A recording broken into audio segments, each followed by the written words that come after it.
How's it going today, guys? It's Steven here. I've got my new Palmetto State Armory build that I did. It's in 5.56 today.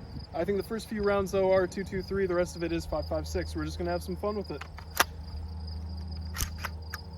This is my first mag going through. I did fire a few rounds through it when I first got it, assembled the upper to the lower. All right, let's have some fun.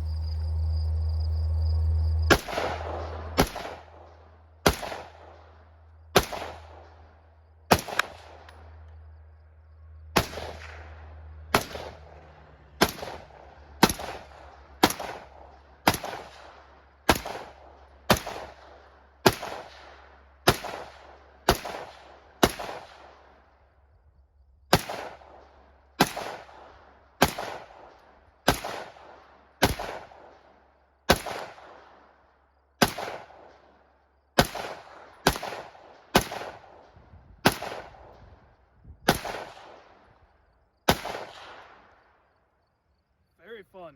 Awesome. Thanks for watching, guys.